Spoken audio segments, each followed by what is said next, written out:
Hi hello friends, ನನ್ನ previous ವಿಡಿಯೋದಲ್ಲಿ ನಿಮಗೆ ಆವರೇಜ್ ಪ್ರಾಫಿಟ್ ಮೆಥಡಲ್ಲಿ ಎರಡು ಪ್ರಾಬ್ಲಮ್ನ ಹೇಳ್ಕೊಟ್ಟಿದ್ದೆ. ಅದೇ ಥರ ಬರುತ್ತೆ 5 ಮಾರ್ಕ್ಸಿಗೆ ಕಂಪಲ್ಸರಿ.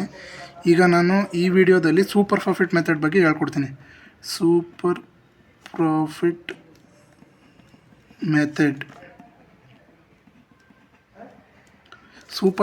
ಮೆಥಡಲ್ಲಿ 5 ಸ್ಟೆಪ್ಸ್ ಬರುತ್ತೆ. 5 ಸ್ಟೆಪ್ಸ್. ಅದರಲ್ಲಿ ಮೊದಲನೇ step calculation of average adjusted annual profits.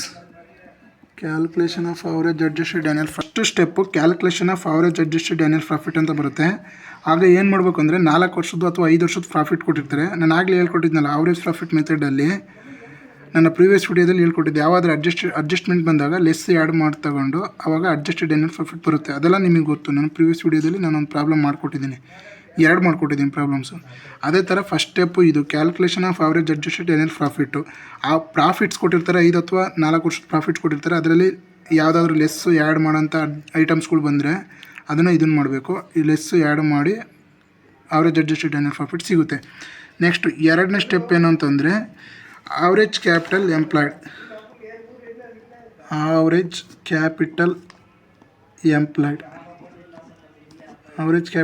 ಇದನ್ನು ಯಾವ ಥರ ಅಂದರೆ ಒಂದೊಂದು ಸಲ ಪ್ರಾಬ್ಲಮಲ್ಲಿ ಅವರೇ ಡೈರೆಕ್ಟಾಗಿ ಕೊಟ್ಟಿರ್ತಾರೆ ಪ್ರಾಬ್ಲಮಲ್ಲಿ. ಇಲ್ಲ ಅಂದರೆ ಒಂದೊಂದು ಸಲ ಬ್ಯಾಲೆನ್ಸ್ ಶೀಟ್ ಪ್ರಾಬ್ಲಮ್ಸ್ ಏನಾದರೂ ಕೊಟ್ಟರೆ ಬ್ಯಾಲೆನ್ಸ್ ಶೀಟ್ ಪ್ರಾಬ್ಲಮಲ್ಲಿ ಖಂಡಿತವಾಗ್ಲೂ ಆವ್ರೇಜ್ ಕ್ಯಾಪಿಟಲ್ ಎಂಪ್ಲಾಯ್ಡ್ ಕೊಟ್ಟಿರೋಲ್ಲ. ನಾವು ಕ್ಯಾಲ್ಕುಲೇಷನ್ ಮಾಡ್ಕೋಬೇಕು. ಆವಾಗ ಕ್ಯಾಲ್ಕುಲೇಷನ್ ಮಾಡೋದು ಹೆಂಗಂದರೆ ಅವರು ಅಸೆಟ್ಸ್ ಏನೇನು ಕೊಟ್ಟಿರ್ತಾರೆ ಅಸೆಟ್ಸ್ ತೊಗೋಬೇಕು ಮುಂಚೆ. ಅಸೆಟ್ಸಲ್ಲಿ ಎಲ್ಲ ಲಯಬಿಲಿಟೀಸ್ನೆಲ್ಲ ಕಳ್ಕೊಂಡ ನಂತರ ನಮಗೆ ಕ್ಯಾಪಿಟಲ್ ಎಂಪ್ಲಾಯ್ಡ್ ಸಿಗುತ್ತೆ. ಅದರಲ್ಲಿ half of the current year ಪ್ರಾಫಿಟ್ನ ಲೆಸ್ ಮಾಡಿದಾಗ ನಮಗೆ ಏನೋ ಆವ್ರೇಜ್ ಕ್ಯಾಪಿಟಲ್ ಎಂಪ್ಲಾಯ್ಡ್ ಸಿಗುತ್ತೆ. ಅಸೆಟ್ಸಲ್ಲಿ ಫಾರ್ ಎಕ್ಸಾಂಪಲ್ ಇವಾಗ plant and machinery, land and building ಅಂತ ಕೊಟ್ಟಿರ್ತಾರೆ. ಆ ಥರದವೆಲ್ಲ ತೊಗೋಬೇಕು. ಫರ್ನಿಚರು, ಫಿಕ್ಚರು ಅವೆಲ್ಲ ತೊಗೋಬೇಕು. ಫಿಕ್ಚರು ಇದನ್ನು ಹೊರತುಪಡಿಸಿ ಯಾವ್ಯಾವ ತೊಗೋಬಾರ್ದು ಅಂದರೆ ಅಸೆಟ್ಸಲ್ಲಿ ಯಾವುದಾದ್ರು ಫಿಕ್ಟೀಷಿಯಸ್ ಅಸೆಟ್ಸ್ ತೊಗೋಬಾರ್ದು. ಮತ್ತು ಅಕ್ಯುಮುಲೇಟೆಡ್ ಲಾಸಸ್ಸು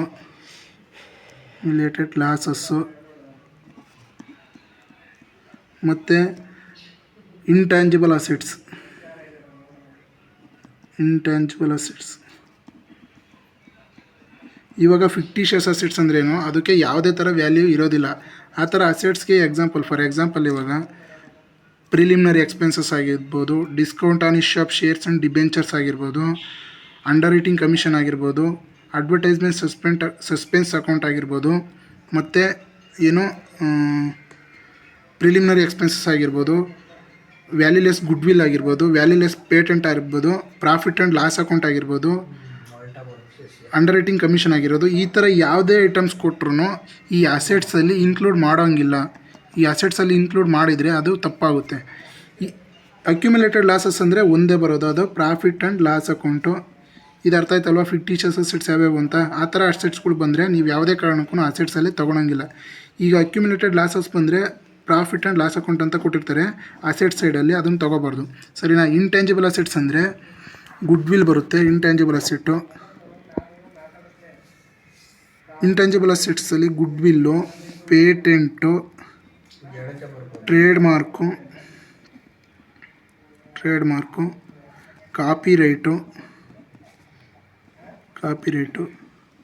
ಈ ಥರ ಯಾವುದಾದ್ರೂ ಐಟಮ್ಸ್ ಬಂದರೆ ಇವ್ಯಾವು ತೊಗೋಬಾರ್ದು.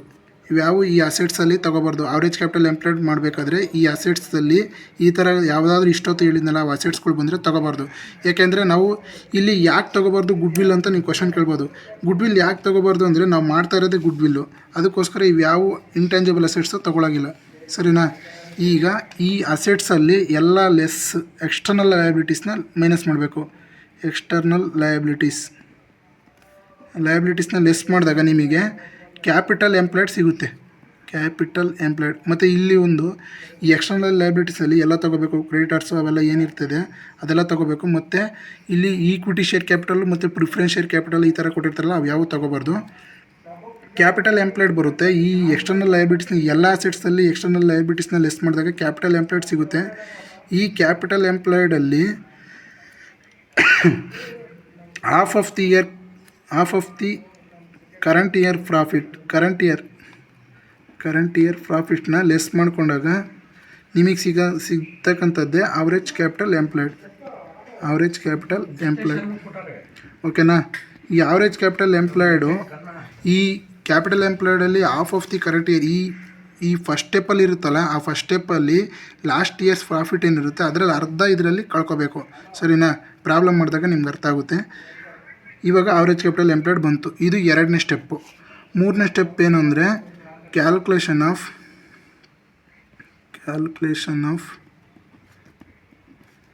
Normal profit. ಇದೇನಿಲ್ಲ ಫ್ರೆಂಡ್ಸ್, ಒಂದು ಫಾರ್ಮುಲಾ ಇದೆ, ಅದನ್ನು ಹಾಕಿದರೆ ನಿಮಗೆ ಬರುತ್ತೆ. ಫಾರ್ಮುಲಾ ಏನಂದರೆ into NRR. Normal profit is equal to ACE into NRR.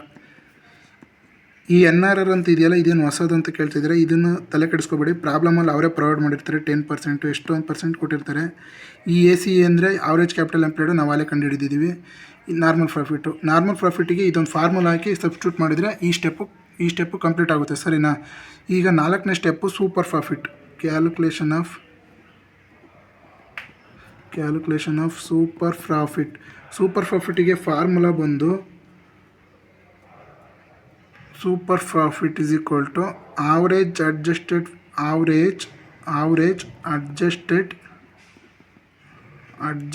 Profit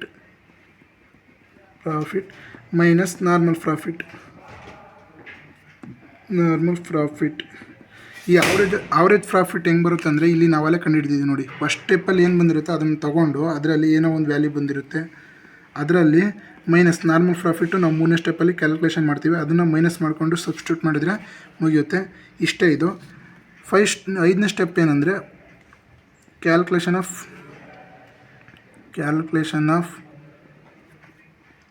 value of goodwill. ಇಲ್ಲಿ ಯಾವ ಥರ ಗುಡ್ವಿಲ್ನ ಕ್ಯಾಲ್ಕುಲೇಷನ್ ಮಾಡಬೇಕಂದ್ರೆ goodwill is equal to number of years of purchase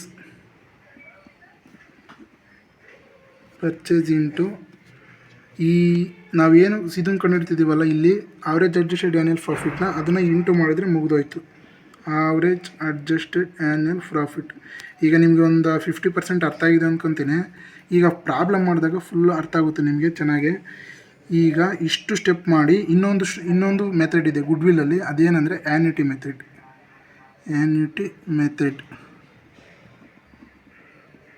method ಏನಿಲ್ಲ, ಇದಕ್ಕೆ ಒಂದು ಫಾರ್ಮುಲಾ ಬರುತ್ತೆ.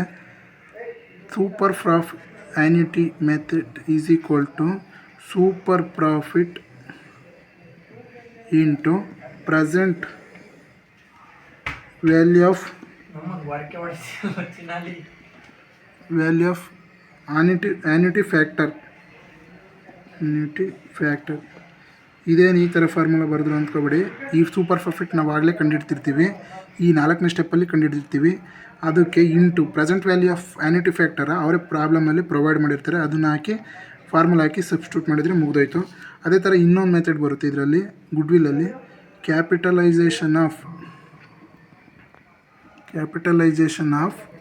Super profit method. ಇದಕ್ಕೆ ಫಾರ್ಮುಲಾ ಬಂದು capitalisation of super profit method is equal to super profit divided by NRR into 100. NRR ಅಂದರೆ ಏನಂತ ನೀವು ಕೇಳ್ಬೋದು. NRR ಅಂದರೆ ನಾರ್ಮಲ್ ರೇಟ್ ಆಫ್ ರಿಟರ್ನು ಅಥವಾ ಎಕ್ಸ್ಪೆಕ್ಟೆಡ್ ರೇಟ್ ಆಫ್ ರಿಟರ್ನು ಅಥವಾ ಆವ್ರೇಜ್ ರೇಟ್ ಆಫ್ ರಿಟರ್ನ್ ಅಂತಲೂ ಕೊಡ್ತಾರೆ ಪ್ರಾಬ್ಲಮಲ್ಲಿ. 3 ಥರ ಹೆಸರಿದೆ. ಇವಾಗ ಸೂಪರ್ ಪ್ರಾಫಿಟ್ಟು ನಾವಾಗಲೇ 4ನೇ ಸ್ಟೆಪ್ಪಲ್ಲಿ ಕ್ಯಾಲ್ಕುಲೇಷನ್ ಮಾಡಿರ್ತೀವಿ ಸೂಪರ್ ಪ್ರಾಫಿಟ್ ಮೆಥಡಲ್ಲಿ. ಅದನ್ನು ಇಲ್ಲಿಗೆ ಆ ವ್ಯಾಲ್ಯೂ ತೋರಿಸೋದು. NRR ಪ್ರಾಬ್ಲಮಲ್ಲಿ ಅವರೇ ಪ್ರೊವೈಡ್ ಮಾಡಿರ್ತಾರೆ. ಇಂಟು 100 ಮಾಡಿದರೆ ಇಷ್ಟು ಸಿಗುತ್ತೆ. ಈ ಇಷ್ಟೊತ್ತು ಏನು ಹೇಳಿದ್ನಲ್ಲ, ಈ ಸೂಪರ್ ಪ್ರಾಫಿಟ್ ಮೆಥಡಲ್ಲಿ 5 ಸ್ಟೆಪ್ ಬರುತ್ತೆ, ಮತ್ತು ಆ್ಯನ್ಯುಟಿ ಮೆಥಡ್ ಒಂದು, capitalisation of super profit method ಒಂದು. ನನ್ನ ಪ್ರೀವಿಯಸ್ ವೀಡಿಯೋದಲ್ಲಿ ಆವ್ರೇಜ್ ಪ್ರಾಫಿಟ್ ಮೆಥಡ್ ಬಗ್ಗೆ ನಿಮಗೆ ತಿಳಿಸ್ಕೊಟ್ಟಿದ್ದು. ಇಷ್ಟೇ ಮೆಥಡ್ಸು ಪ್ರಾಬ್ಲಮ್ಸ್ ಬರೋದು ನಿಮಗೆ ಎಕ್ಸಾಮಲ್ಲಿ. ಇದರಲ್ಲಿ ಯಾವುದಾದ್ರೂ ಒಂದು ಥರ ಪ್ರಾಬ್ಲಮ್ನ ನಿಮಗೆ ಕೇಳ್ತಾರೆ. ಸೂಪರ್ ಪ್ರಾಫಿಟ್ ಮೆಥಡು 15 ಮಾರ್ಕ್ಸಿಗೆ ಬರುತ್ತೆ, ಮೇ ಬಿ 15 ಮಾರ್ಕ್ಸಿಗೆ. ಎಲ್ಲ ಈ ಸೂಪರ್ ಪ್ರಾಫಿಟ್ ಮೆಥಡಲ್ಲಿ ಇದೆಲ್ಲ ಮಿಕ್ಸ್ ಮಾಡಿ ಕೇಳ್ತಾರೆ. Annuity method, capitalisation of super profit method ಎಲ್ಲ ಕೇಳ್ತಾರೆ. ನೀಟಾಗಿ ನೋಡ್ಕೊಳ್ಳಿ. ಈ ಫಾರ್ಮೆಟ್ನ ಎಕ್ಸ್ಪ್ಲೇನ್ ಮಾಡಿಕೊಟ್ಟಿದ್ದೀನಿ. ನನ್ನ ಮುಂದಿನ ವೀಡಿಯೋದಲ್ಲಿ ಇದರ ಮೇಲೆ ಒಂದು ಪ್ರಾಬ್ಲಮ್ನ ಎಕ್ಸ್ಪ್ಲೇನ್ ಮಾಡಿಕೊಟ್ಟಿದ್ದು, ಒಂದು ಇದ್ರ ಬೇಸ್ ಇಟ್ಕೊಂಡು ಒಂದು ಪ್ರಾಬ್ಲಮ್ನ ನಿಮಗೆ ಸೊಲ್ಯೂಷನ್ ಮಾಡಿ ತೋರಿಸ್ತೀನಿ. ಆವಾಗ ನಿಮಗೆ ಇನ್ನೂ ನೀಟಾಗಿ ಅರ್ಥ ಆಗುತ್ತೆ. Okay, 2024 question paper, corporate accounting. The net profit goodwill ಅಲ್ಲಿ ಇದು. The net profit of the business after providing taxation for the past 5 years. ಅಂದರೆ ಟ್ಯಾಕ್ಸ್ ಕಟ್ಟಿದ ನಂತರ ಪ್ರಾಫಿಟ್ಸ್ನ 5 ವರ್ಷದ ಪ್ರಾಫಿಟ್ಸ್ನ ಅವ್ರು ಕೊಟ್ಟಿದ್ದಾರೆ. 80,000, 85,000, 92,000, 1,05,000 ಆ್ಯಂಡ್ 1,18,000. ಅಂದರೆ ಇಲ್ಲಿ ಪ್ರಾಫಿಟ್ಟು ನೋಡಿ, ಇಲ್ಲಿ ವರ್ಷದಿಂದ ವರ್ಷಕ್ಕೆ ಇನ್ಕ್ರೀಸಿಂಗ್ ಟ್ರೆಂಡಲ್ಲಿದೆ. 80,000, 85,000, 92,000, 1,05,000, 1,18,000. ಎಲ್ಲೂ ಫ್ಲಕ್ಚುಯೇಷನ್ ಆಗ್ತಾಯಿಲ್ಲ. ಈ ಥರ ಇದ್ದರೆ ಯಾವ ಥರ ಮೆಥಡ್ ಯೂಸ್ ಮಾಡಬೇಕು ಅಂತ ಹೇಳಿದ್ದೆ ನಿಮಗೆ ಪ್ರೀವಿಯಸ್ ವೀಡಿಯೋದಲ್ಲಿ. ಈ ಥರ ಇದ್ದಾಗ ಯಾವ ಮೆಥಡ್ ಯೂಸ್ ಮಾಡಬೇಕಂದ್ರೆ ವೇಟೆಡ್ ಆವ್ರೇಜ್ ಅಡ್ಜಸ್ಟೆಡ್ ಆ್ಯನ್ಯುಯಲ್ ಪ್ರಾಫಿಟ್ನ ಯೂಸ್ ಮಾಡಬೇಕು. ಯಾಕೆಂದರೆ ಪ್ರಾಫಿಟ್ಟು ಫ್ಲಕ್ಚುಯೇಷನ್ ಆಗ್ತಾಯಿಲ್ಲ. ಫ್ಲಕ್ಚುಯೇಷನ್ ಆಗಿದ್ದರೆ ನಾವು ಸಿಂಪಲ್ ಆವ್ರೇಜ್ ಅಡ್ಜಸ್ಟೆಡ್ ಆ್ಯನ್ಯುಯಲ್ ಪ್ರಾಫಿಟ್ನ ಯೂಸ್ ಮಾಡಬಹುದಾಯಿತು. ಈಗ ಏನಾಗ್ತಾಯಿದೆ ಅಂದರೆ ವರ್ಷದಿಂದ ವರ್ಷಕ್ಕೆ ಏನು ಇನ್ಕ್ರೀಸಿಂಗ್ ಟ್ರೆಂಡಲ್ಲಿದೆ ಇದು ಪ್ರಾಫಿಟ್ಸ್. ಅದಕ್ಕೋಸ್ಕರ ನಾವು ಏನು ಮಾಡಬೇಕು ಅಂದರೆ ವೇಟೆಡ್ ಆವ್ರೇಜ್ ಅಡ್ಜಸ್ಟೆಡ್ ಆ್ಯನ್ಯುಯಲ್ ಪ್ರಾಫಿಟ್ನ ಯೂಸ್ ಮಾಡಬೇಕು. ಇದೊಂದು ಮೇನ್ ಇದರಲ್ಲಿ ಪ್ರಾಬ್ಲಮಲ್ಲಿ. The average capital employed in the business is 7,50,000. ಆಗಲೇ ಹೇಳಿದ್ದೆ ಫ್ರೆಂಡ್ಸ್ ನಿಮಗೆ, ಏನಾದರೂ ಬ್ಯಾಲೆನ್ಸ್ ಶೀಟ್ ಪ್ರಾಬ್ಲಮ್ ಕೊಟ್ಟಿಲ್ಲ ಅಂದರೆ, ಈ ಥರ ಪ್ರಾಬ್ಲಮ್ ಬಂತು ಅಂದರೆ ಆವರೇಜ್ ಕ್ಯಾಪಿಟಲ್ ಎಂಪ್ಲಾಯ್ಡು ಅವರೇ ಪ್ರೊವೈಡ್ ಮಾಡಿರ್ತಾರೆ ಕ್ವಶನಲ್ಲಿ ಅಂತ ನೋಡಿ, ಅವರೇ ಕೊಟ್ಟಿದ್ದಾರೆ. The average capital employed in the business is 7,50,000 ಅವರೇ ಪ್ರೊವೈಡ್ ಮಾಡಿದ್ದಾರೆ. Okay, the normal rate of return expected this type of business is 10%. ಅಂದರೆ NRR ಕೊಟ್ಟಿದ್ದಾರೆ. Okay, it is expected that the company will able to maintain its super profit for the next 5 years. ಅಂದರೆ super profit ಮೆಥಡಲ್ಲಿ calculation ಮಾಡಿರಿ ಅಂತ ಹೇಳಿದರೆ. Next ಏನು ನೋಡೋಣ, calculate the value of goodwill on the basis of. ಇಲ್ಲಿ 4 ಥರ ಮೆಥಡಲ್ಲಿ ಕೊಟ್ಟಿದ್ದಾರೆ. 4 ಥರ ಮೆಥಡು ನಾನು ಆಗಲೇ ಎಕ್ಸ್ಪ್ಲೇನ್ ಮಾಡಿಕೊಟ್ಟಿದ್ದೀನಿ. ಅದ್ರ ಬೇಸಲ್ಲಿ ಈ ಪ್ರಾಬ್ಲಮ್ ಮಾಡ್ತಾಯಿದ್ದೀನಿ ನಾನು ಇವಾಗ. ಈಗ ನೋಡ್ಕೊಳ್ಳಿ, ಮೊದಲಿಗೆ ಇಲ್ಲಿ ನಾನು ಆಗಲೇ ಇಂಟ್ ಕೊಟ್ಟಿದ್ದೆ. 80,000, 85,000 ಪ್ರಾಫಿಟ್ ಕೊಟ್ಟಿದ್ದಾರೆ. 92,000, 1,05,000, 1,18,000. ಇದು ಇನ್ಕ್ರೀಸಿಂಗ್ ಟ್ರೆಂಡಲ್ಲಿದೆ. ಫಸ್ಟ್ ಈ ಥರ ಇದ್ದಾಗ ಯಾವ ಥರ ಕ್ಯಾಲ್ಕುಲೇಷನ್ ಮಾಡ್ಕೋಬೇಕಂದ್ರೆ, ಅವ್ರು ಏನು ಹೇಳಿರೋದು, first method 5 years purchase of super profit method. ಓಕೆನಾ, ಸೂಪರ್ ಪ್ರಾಫಿಟ್ ಮೆಥಡಿಗೆ ಬರೋಣ ನಾವು ಇವಾಗ. First step super profit method.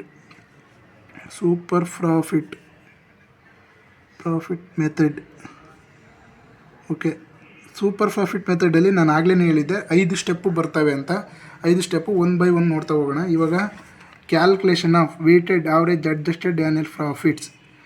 Year ಕೊಟ್ಟಿದ್ದಾರೆ, 5 ವರ್ಷದ ಇಯರ್ ಕೊಟ್ಟಿದ್ದಾರೆ. ಪ್ರಾಫಿಟ್ಸ್ ಕೊಟ್ಟಿದ್ದಾರೆ. ಪ್ರಾಫಿಟ್ಸು ವರ್ಷದಿಂದ ವರ್ಷಕ್ಕೆ ಇನ್ಕ್ರೀಸಿಂಗ್ ಟ್ರೆಂಡಲ್ಲಿದೆ. ಅದಕ್ಕೋಸ್ಕರ ವೇಟೆಡ್ ಆವ್ರೇಜ್ ಯೂಸ್ ಮಾಡ್ತಿರೋದು ನಾವು. ವೇಟ್ಸ್ ಕೊಟ್ಟಿರಲ್ಲ ಪ್ರಾಬ್ಲಮಲ್ಲಿ. ಒಂದೊಂದು ಸಲ ಪ್ರಾಬ್ಲಮಲ್ಲಿ ಅವರೇ ಪ್ರೊವೈಡ್ ಮಾಡಿರ್ತಾರೆ. ಪ್ರೊವೈಡ್ ಮಾಡಿಲ್ಲ ಅಂದರೆ ನಾವು 1, 2, 3, 4, 5 ಅಂತ ಹಾಕ್ಕೊಡ್ಬೇಕು, ಪ್ರಾಡಕ್ಟ್ ಬರುತ್ತೆ. ಈಗ ಇಯರ್ ಕೊಟ್ಟಿದ್ದಾರೆ. ಇಯರ್ 1, 2, 3 ಕೊಟ್ಟಿಲ್ಲ ಅವರು, ನಾವೇ ಹಾಕ್ಕೊಂಡಿದ್ದೀವಿ. ಪ್ರಾಫಿಟ್ಸ್ ಕೊಟ್ಟಿದ್ದಾರೆ, 5 ವರ್ಷದ ಪ್ರಾಫಿಟ್ಸ್ ಕೊಟ್ಟಿದ್ದಾರೆ, ಹಾಕ್ಕೊಂಡಿದ್ದೀವಿ. ವೇಟ್ಸ್ ಅವ್ರು ಪ್ರೊವೈಡ್ ಮಾಡಿಲ್ಲ, ನಾನೇ ಅಸಂಪ್ಷನ್ ಮಾಡ್ಕೊಂಡಿದ್ದೀನಿ. ಈ ಥರನೇ ಅಸಂಪ್ಷನ್ ಮಾಡ್ಕೋಬೇಕು ನೀವು. ಇವಾಗ ಪ್ರಾಡಕ್ಟ್ ಬರುತ್ತೆ. ಈ ಪ್ರಾಫಿಟ್ಸು ಮತ್ತು ವೇಟ್ಸ್ನು ಮಲ್ಟಿಪ್ಲಿಕೇಶನ್ ಮಾಡಿದಾಗ ನಿಮಗೆ ಈ ಪ್ರಾಡಕ್ಟ್ ಬರುತ್ತೆ. ಓಕೆನಾ friends, 80,000 into 180,000, 85,000 into 2 1,70,000, 92,000 into 3 2,76,000, and then 1,05,000 into 4 4,20,000, 1,18,000 into 5 5,90,000 ಬರುತ್ತೆ. ಈಗ ಇಲ್ಲಿ ಈ ಎರಡು ಟೋಟಲ್ ಮಾಡ್ಕೋಬೇಕು, ಪ್ರಾಡಕ್ಟು ಮತ್ತು ವೇಟ್ಸು. ಪ್ರಾಡಕ್ಟ್ ಎಷ್ಟಿದೆ, ಟೋಟಲ್ ಪ್ರಾಡಕ್ಟು 15,36,000 ಇದೆ. ಓಕೆನಾ ಫ್ರೆಂಡ್ಸ್, ಈಗ ವೇಟ್ಸ್ನ ಟೋಟಲ್ ಮಾಡ್ಕೊಂಡಾಗ 15 ಬರುತ್ತೆ. ಟೋಟಲ್ ವೇಟ್ಸು 15 ಬರುತ್ತೆ. ಓಕೆನಾ, ಇವಾಗ ವೇಟೆಡ್ ಆವ್ರೇಜ್ ಅಡ್ಜಸ್ಟೆಡ್ ಆ್ಯನ್ಯುಯಲ್ ಪ್ರಾಫಿಟ್ಸ್ಗೆ ಫಾರ್ಮುಲಾ ಬಂದು ಏನಿಲ್ಲ, ಸಿಂಪಲ್ ಆಗಿದೆ ಫಾರ್ಮುಲಾ, ಆರಾಮಾಗಿ ನೆನ್ಪಿಟ್ಕೋಬೋದು. Total product divided by total weights. ಇಲ್ಲಿ ಟೋಟಲ್ ಪ್ರಾಡಕ್ಟ್ ಕಂಡುಹಿಡಿದಿದ್ದೀವಿ, ಇಲ್ಲಿ ಟೋಟಲ್ ವೇಟ್ಸ್ ಕಂಡುಹಿಡಿದಿದ್ದೀವಿ. ಅವೆರಡು ಡಿವೈಡ್ ಮಾಡಿದ್ರೆ ಮುಗಿದೋಯ್ತು. ಟೋಟಲ್ ಪ್ರಾಡಕ್ಟ್ ಬಂದು 15,36,000 ಆ್ಯಂಡ್ ದೆನ್ ಟೋಟಲ್ ವೇಟ್ಸ್ ಬಂದು 15. ಎರಡು ಡಿವೈಡ್ ಮಾಡಿದಾಗ 1,02,400 ಸಿಗುತ್ತೆ. ಇದು ಫಸ್ಟ್ ಸ್ಟೆಪ್ ಆಯಿತು. ಓಕೆನಾ, ಫಸ್ಟ್ ಸ್ಟೆಪ್ಪಲ್ಲಿ ಇಷ್ಟು ಪ್ರಾಫಿಟ್ಸ್ ಇಯರ್ನ ಹಾಕ್ಕೊಂಡು, ಪ್ರಾಫಿಟ್ಸ್ ಹಾಕ್ಕೊಂಡು, ವೇಟ್ಸ್ ಹಾಕ್ಕೊಂಡು, ಪ್ರಾಫಿಟ್ಸು ಮತ್ತು ವೇಟ್ಸ್ನ ಮಲ್ಟಿಪ್ಲಿಕೇಶನ್ ಮಾಡಿದಾಗ ಪ್ರಾಡಕ್ಟ್ ಸಿಗುತ್ತೆ. ಮತ್ತು ವೇಟ್ಸು ಮತ್ತು ಪ್ರಾಡಕ್ಟ್ನು ಕ್ಯಾಲ್ಕುಲೇಷನ್ ಮಾಡ್ಕೊಂಡು ಟೋಟಲ್ ಮಾಡ್ಕೋಬೇಕು. ಫಾರ್ಮುಲಾಕ್ಕೆ ಅಪ್ಲೈ ಮಾಡಿದರೆ ಇಷ್ಟು ವ್ಯಾಲ್ಯೂ ಬರುತ್ತೆ. ಓಕೆನಾ ಫ್ರೆಂಡ್ಸ್. ಈಗ ಎರಡನೇ ಸ್ಟೆಪ್ಪು ನಿಮಗೆ ನೆನಪಿದೆಯೋ ಇಲ್ಲೋ, ಎರಡನೇ ಸ್ಟೆಪ್ ಏನಂದರೆ average capital employed. Average capital employed balance sheet problem ಏನಾದರೂ ಪ್ರೊವೈಡ್ ಮಾಡಿದ್ದಾರೆ ಅಂದರೆ ನಿಮಗೆ ಖಂಡಿತವಾಗೂ 100% ಆವ್ರೇಜ್ ಕ್ಯಾಪಿಟಲ್ ಎಂಪ್ಲಾಯ್ಡ್ನೇ ಪ್ರೊವೈಡ್ ಮಾಡಿರೋದಿಲ್ಲ ನಿಮಗೆ. ಇಲ್ಲಿ ಏನು ಬ್ಯಾಲೆನ್ಸ್ ಶೀಟ್ ಪ್ರಾಬ್ಲಮ್ ಕೊಟ್ಟಿಲ್ಲ, ಸುಮ್ಮನೆ ಕೊಟ್ಟಿದ್ದಾರೆ, ಮಾಮೂಲಿ ಇದರಲ್ಲೇ ಕೊಟ್ಟಿದ್ದಾರೆ. ಅದಕ್ಕೆ ಅವರೇ ಆವ್ರೇಜ್ ಕ್ಯಾಪಿಟಲ್ ಎಂಪ್ಲಾಯ್ಡ್ನ ಪ್ರೊವೈಡ್ ಮಾಡಿದ್ದಾರೆ. ಇಲ್ಲಿ ನೋಡ್ಬೋದು ನೀವು, average capital employed in the business is 7,50,000 ಅವರೇ ಪ್ರೊವೈಡ್ ಮಾಡಿದ್ದಾರೆ. ಅದಕ್ಕೋಸ್ಕರ step number 2 average capital employed given in the problem ಕೊಟ್ಟಿದ್ದಾರೆ. ಅವರೇ ಪ್ರಾಬ್ಲಮಲ್ಲಿ 7,50,000 ಹಾಕ್ಕೊಂಡಿದ್ದೀನಿ. ಓಕೆನಾ. ಮೂರನೇ ಸ್ಟೆಪ್ ಏನಂದರೆ calculation of normal profit. Normal ಪ್ರಾಫಿಟ್ಟಿಗೆ ಫಾರ್ಮುಲಾ ಬಂದು ACE ಇಂಟು NRR. ACE ಅಂದರೆ ಆವ್ರೇಜ್ ಕ್ಯಾಪಿಟಲ್ ಎಂಪ್ಲಾಯ್ಡ್, NRR ಅಂದರೆ normal rate of return. Normal rate of return ಅಂತ ಕೊಡೋದ್ರ ಬದಲು ಎಕ್ಸ್ಪೆಕ್ಟೆಡ್ ರೇಟ್ ಆಫ್ ರಿಟರ್ನ್ ಅಂತ ಕೊಡ್ತಾರೆ, ಅಥವಾ ಆವ್ರೇಜ್ ರೇಟ್ ಆಫ್ ರಿಟರ್ನ್ ಅಂತ ಕೊಡ್ತಾರೆ ಪ್ರಾಬ್ಲಮಲ್ಲಿ. ಮೂರು ಥರ ಕೊಟ್ಟರು ಒಂದೇ. ಈಗ ACE ಅವರೇ ಪ್ರೊವೈಡ್ ಮಾಡಿದಾರಲ್ಲ ಕ್ವಶನಲ್ಲಿ 7,50,000 ಅಂತ ಹೇಳಿದ್ದಾರೆ, ಹಾಕ್ಕೊಂಡಿದ್ದೀನಿ 7,50,000. ಅದೇ ಥರ NRR ಬಂದು ಅವರೇ ಹೇಳಿದ್ದಾರೆ, the normal rate of return expected in the type of business is 10% ಕೊಟ್ಟಿದ್ದಾರೆ. ಎರಡು ಮಲ್ಟಿಪ್ಲಿಕೇಶನ್ ಮಾಡ್ತೀನಿ. 7,50,000 ಇಂಟು 10% ಮಾಡಿದಾಗ 75,000 ವ್ಯಾಲ್ಯೂ ಸಿಗ್ತಾ ಹೋಗುತ್ತೆ. ನೆಕ್ಸ್ಟ್ ಫೋರ್ತ್ ಸ್ಟೆಪ್ ಏನಂದರೆ calculation of super profit. Super profit is equal to formula weighted average adjusted annual profit minus normal profit ಮಾಡಿದಾಗ weighted average adjusted annual profit 1,02,400 ನಾವು ಮೇಲ್ಗಡೆ ಕ್ಯಾಲ್ಕುಲೇಷನ್ ಮಾಡಿದ್ದೀವಿ ಫಸ್ಟ್ ಸ್ಟೆಪ್ಪಲ್ಲಿ. ಅದನ್ನು ಹಾಕೊಂಡಿದ್ದೀನಿ. ನಾರ್ಮಲ್ ಪ್ರಾಫಿಟ್ ಎಷ್ಟು ಬಂದಿದೆ ಅಂದರೆ ಈಗ ತಾನೇ ಕ್ಯಾಲ್ಕುಲೇಷನ್ ಮಾಡಿದ್ದೀವಿ ಸ್ಟೆಪ್ ನಂಬರ್ 3ನಲ್ಲಿ 75,000 ಬಂದಿದೆ. ಎರಡು ಮೈನಸ್ ಮಾಡಿದಾಗ ಇದರಲ್ಲಿ ಇದನ್ನು ಡಿಡಕ್ಟ್ ಮಾಡಿದಾಗ 27,400 ಸಿಗ್ತಾ ಹೋಗುತ್ತೆ. ಇದನ್ನು ಸೂಪರ್ ಪ್ರಾಫಿಟ್ ಅಂತ ಕರಿತೀವಿ. ಓಕೆನಾ. ಆಫ್ ಗುಡ್ ವಿಲ್ ಬರಬೇಕು. Calculation of value of good will on the basis of, ಅಂದರೆ ಇಲ್ಲಿ calculation of value of good will on the basis 4 ಥರ ಕೊಟ್ಟಿದ್ದಾರೆ. ಇಷ್ಟೊತ್ತು ನಾವು ಮಾಡಿದ್ದು ಸೂಪರ್ ಪ್ರಾಫಿಟ್ ಮೆಥಡಲ್ಲಿ 5 ಸ್ಟೆಪ್ ಬರುತ್ತೆ. ಈಗ ಸೂಪರ್ ಪ್ರಾಫಿಟ್ ಮೆಥಡಲ್ಲಿ ಗುಡ್ ವಿಲ್ ಯಾವ ಥರ ಕಂಡುಹಿಡಿಯೋದು ಅಂದರೆ value of goodwill is equal to number of years of purchase into super profit. ಇಷ್ಟು ಮಾಡಿದ್ರೆ ಫಾರ್ಮುಲಾ ಹಾಕಿ ಸಬ್ಸ್ಟಿಟ್ಯೂಟ್ ಮಾಡಿದರೆ ಸೂಪರ್ ಪ್ರಾಫಿಟ್ ಮೆಥಡು ಸಿಗುತ್ತೆ. ಸರಿನಾ. ಸೂಪರ್ ಪ್ರಾಫಿಟ್ ಮೆಥಡಿಗೆ formula number of years of purchase into super profit. Number of years of purchase ಅವರೇ ಪ್ರಾಬ್ಲಮಲ್ಲಿ provide ಮಾಡಿದರೆ 5 years purchase of super profit method 5 years ಹಾಕ್ಕೊಂಡಿದ್ದೀನಿ. ಸೂಪರ್ ಪ್ರಾಫಿಟ್ ನಮ್ಗೆ ಎಷ್ಟು ಬಂದಿದೆ ಅಂದರೆ 27,400 ಸಿಕ್ಕಿದೆ. ಮಲ್ಟಿಪ್ಲಿಕೇಶನ್ ಮಾಡಿದರೆ 1,37,000 ಬರುತ್ತೆ. ಓಕೆನಾ. ನೆಕ್ಸ್ಟು ಎರಡನೇ method B annuity method by taking present value of annuity of ₹1 for 5 years. 1 ರಿಂದ 5 ವರ್ಷಕ್ಕವರೆಗೂ ಆ್ಯನಿಟಿ ಫ್ಯಾಕ್ಟರ್ನ ಪ್ರೊವೈಡ್ ಮಾಡಿದ್ದಾರೆ. 10% ಈಸ್ 3.78. ಆ್ಯನಿಟಿ ಮೆಥಡಲ್ಲಿ ಫಾರ್ಮುಲಾ ಆಗಲೇ ಎಕ್ಸ್ಪ್ಲೈನ್ ಮಾಡಿದ್ದೀನಿ ನಿಮಗೆ. Annuity method value of goodwill is equal to super profit into present value of annuity factor. ಓಕೆನಾ. Super profit ಬಂದು 27,400 ಸಿಕ್ಕಿದೆ. Annuity factor ಅವರೇ ಪ್ರಾಬ್ಲಮಲ್ಲಿ ಪ್ರೊವೈಡ್ ಮಾಡಿದ್ದಾರೆ 3.78 ಹಾಕ್ಕೊಂಡಿದ್ದೀನಿ. ಎರಡು ಮಲ್ಟಿಪ್ಲಿಕೇಶನ್ ಮಾಡಿದರೆ 1,03,572 ಬರುತ್ತೆ. ಇದು ಆ್ಯನಿಟಿ ಮೆಥಡಲ್ಲಿ ಆಯಿತು. ಓಕೆ, ಎರಡು ಮೆಥಡ್ ಮಾಡಿದ್ವಿ ನಾವು. ಮೂರನೇ ಮೆಥಡ್ ಏನು ಕೇಳಿದ್ದಾರೆ ಅಂದರೆ capitalisation of super profit method ಕೇಳಿದ್ದಾರೆ. ಕ್ಯಾಪಿಟಲೈಸೇಷನ್ ಆಫ್ ಸೂಪರ್ ಪ್ರಾಫಿಟ್ ಮೆಥಡಿಗೆ ಫಾರ್ಮುಲಾ ಬಂದು value of goodwill is equal to super profit divided by NRR into 100. Super profit ನಮಗಾಗಲೇ ಸಿಕ್ಕಿದೆ 27,400. NRR ಎಷ್ಟಿದೆ ಅಂದರೆ 10% ಇದೆ. ಯಾಕೆಂದರೆ ಇಲ್ಲಿ 10% ಹಾಕೋಬಾರ್ದು, ತಪ್ಪಾಗುತ್ತೆ. ಇಲ್ಲಿ 100 ಇರೋದ್ರಿಂದ ಯಾಕೆಂದರೆ ತಪ್ಪಾಗುತ್ತೆ. 10% ಹಾಕೋಂಗಿಲ್ಲ, 10 ಹಾಕೊಳ್ಳಿ ಅಷ್ಟೇ. ಎಷ್ಟು ಕೊಟ್ಟಿರ್ತಾರೆ ಅಷ್ಟು 10% ಅಥವಾ 12% ಅಥವಾ 15% ಎಷ್ಟೋ ಒಂದು ಕೊಟ್ಟಿರ್ತಾರೆ, ಅದನ್ನು ಹಾಕ್ಕೊಳ್ಳಿ. ಇಂಟು 100ಇಂದ ಇದನ್ನು ಮಾಡಿದಾಗ ಮಲ್ಟಿಪ್ಲಿಕೇಶನ್ ಮಾಡಿದಾಗ 2,74,000 ಬರುತ್ತೆ. ಓಕೆನಾ. ಮೂರನೇ ಮೆಥಡು ಆಯಿತು.